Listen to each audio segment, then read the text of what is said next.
my Thai wife out, exploring my hometown. And this is what she saw. Just because I was pregnant, it don't mean I can't have a boyfriend. When I was 14, I had a train ran on me by 3 senior boys in high school. And men don't do well with disrespect. 80% of men say they would rather be alone and unloved than to be disrespected. He did it. He went to China and got him one.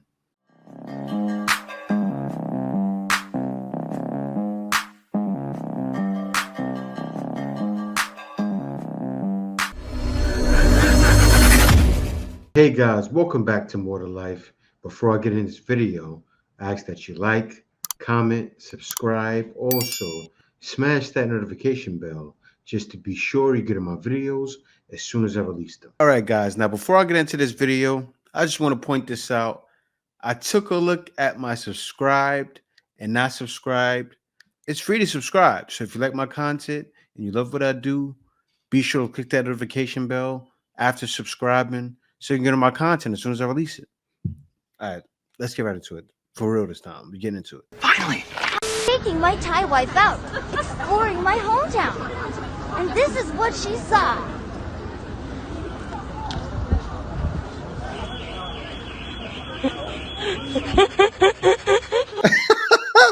You know why that's so funny to me? She's shocked. I'll tell you why she's shocked. In Thailand and the Philippines, you don't see a bunch of people getting arrested like that on the street every day. Like you'll see in the UK or US, New York, forget about it. But so she's shocked seeing that because when you're outside, sometimes you'll barely see police. You see them pulling people off on the side of the road. That's normal, but not all the time. Like they don't have. I believe they have quotas, but it's not the same. It's just not the same. The violence is not the same, and the way of life is not the same. It's different over in Southeast Asia. What about the thing with Gareth Gates? Yeah, I took his virginity when I was 6 months pregnant. What you're asking me? What you looking at? Was that Just because I was pregnant, it don't mean I can't have a boyfriend. She belongs to the streets. Them gyal ya wicked, them wicked, them wicked. Them gyal wicked, them wicked. I know to them gyal ya wicked. Sure is, man. When I was 14, I had a train ran on me by 3 senior boys in high school. I was 14, one was 17, another was 17, and one was 16 years old. When I was 14, I got bullied a lot, so I didn't have any friends in school, and my home life was no better than my school life. I was the black sheep of my family, and I was severely mistreated in my home, and I was left out, neglected, and bullied in school. I walked to school every day by myself with my headphones in, listening to my music, and I walked home every day by myself. I never bothered anyone. I never talked to anyone. I was a very shy child. These boys were extremely handsome and very popular in school. Oh, that's when it started. That's why she did it. Those boys were extremely handsome and very popular. And she said, it's time to get wild. A lot of little girls do that. A lot. It's time to get wild and crazy. School. And they also happened to have to walk every day to school, to and from. And one day, they decided to start speaking to little old me. Now, you have to understand my perspective at this time. I was a nobody and nothing, both in school and in my home life. Nobody gave a damn about me. No excuses. To the point teachers had to bring food to school, groceries for me at one point in time. And all of a sudden, the popular boys were coming up to me and talking to me while we were walking home to school together. Not only were they popular, they were attractive. All the girls wanted them. They were in ROTC, they played sports, they were light-skinned, they had the curly hair, the best fits, the flyest Jordans, and they were talking to me? Yeah. I start, rain on me. Oh, won't you take this? She started singing. Won't you? Hold up. Rain on me. Oh, won't you run this train on me? Stop it. Get some help. With my hot waters, with my hair all over my head, with my funky armpits.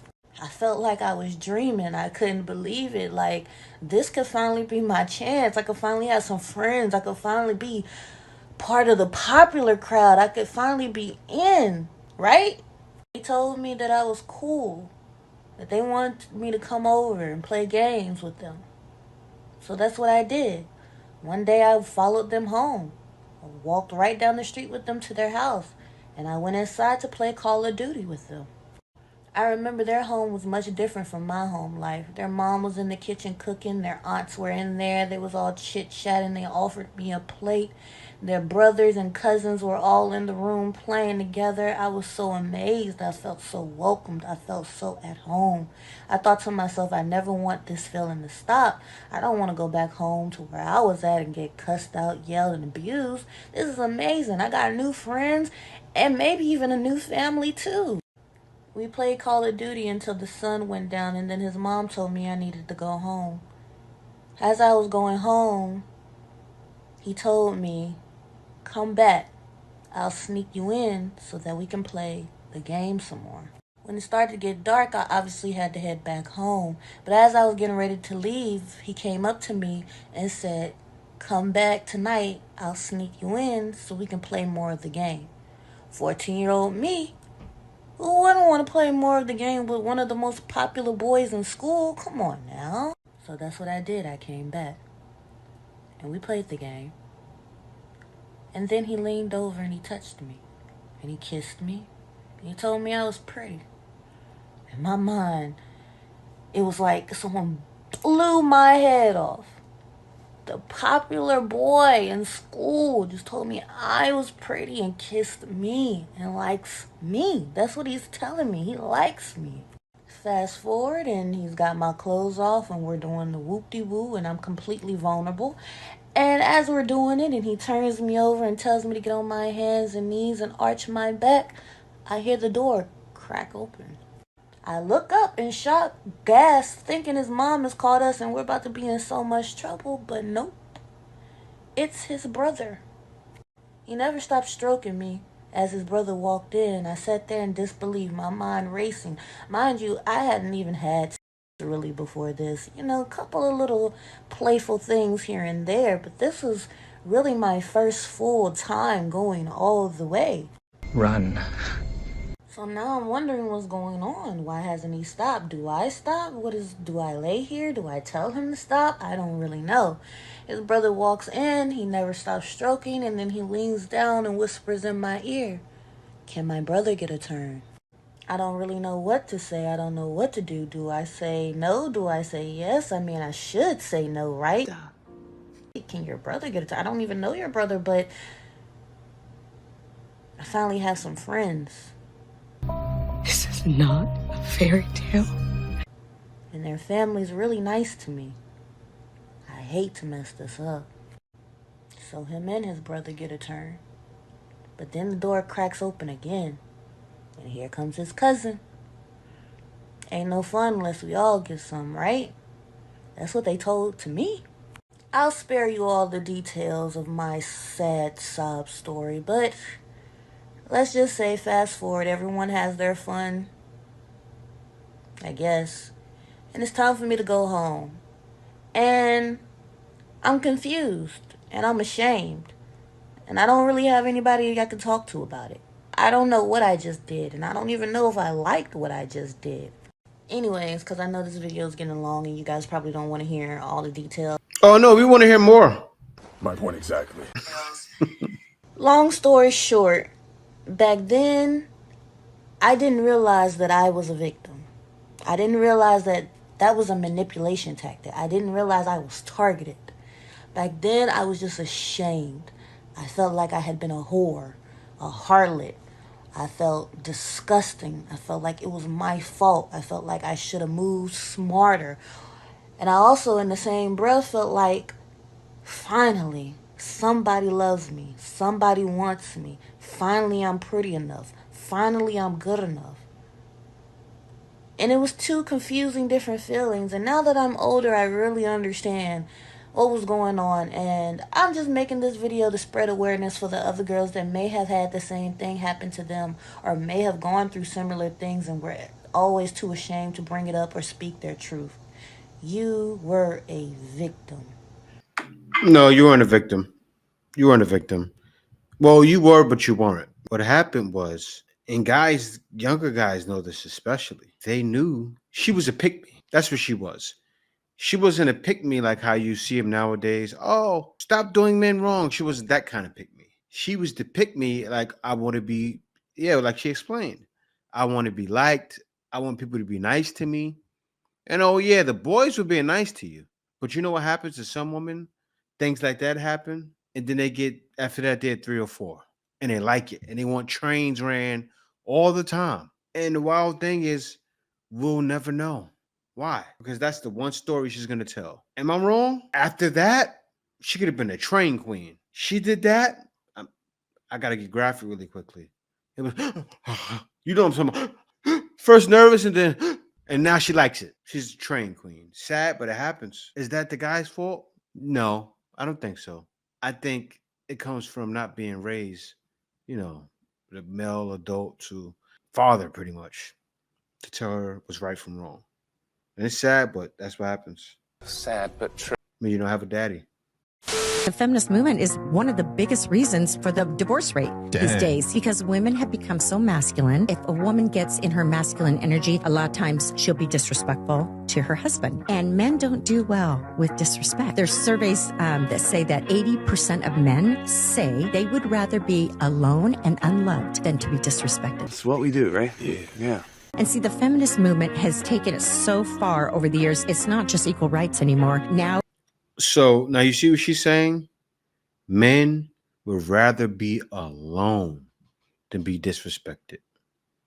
Doesn't that sound like the answer to why a lot of these women saying, guys are not showing up to the clubs anymore? Guys are not talking to me anymore. Men would rather be alone than disrespected. Women need to see this. All women need to see what she's saying.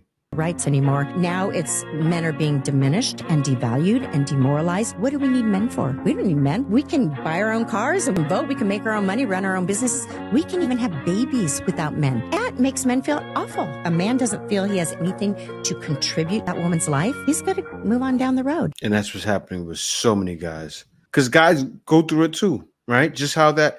Why do you think in the beginning of this year, 75% of people that unalived themselves were men? Think about it. Some guys can't fight through. And that's why exercise is extremely important. Because I'll tell you what happens when I get stressed out. When I get stressed and I go to the gym for 1.5 to 2 hours and just pump out, like I'm talking about, I'll go nuts.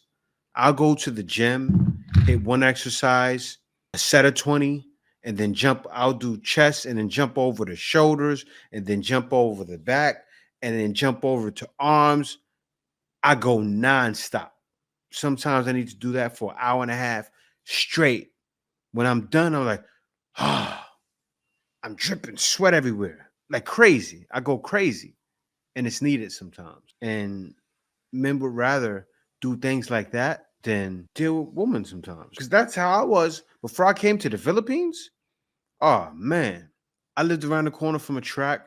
I go outside, go to the track, run around the track over and over and over and over and over again. And I was alone to myself in upstate New York, and not in the major cities of upstate New York, close by the countryside.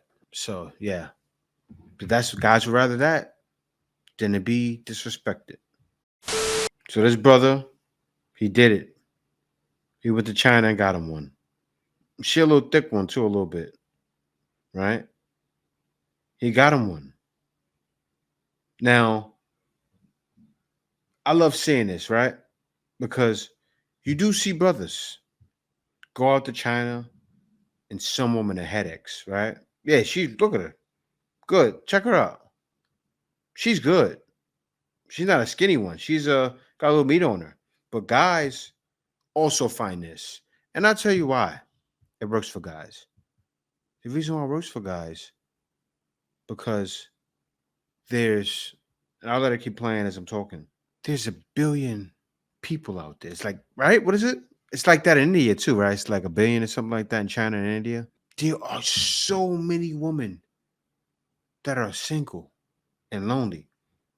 Now, when you look at that woman right there, or you see that guy, right? Isn't she definitely a Sheng Yu? Sheng Yu.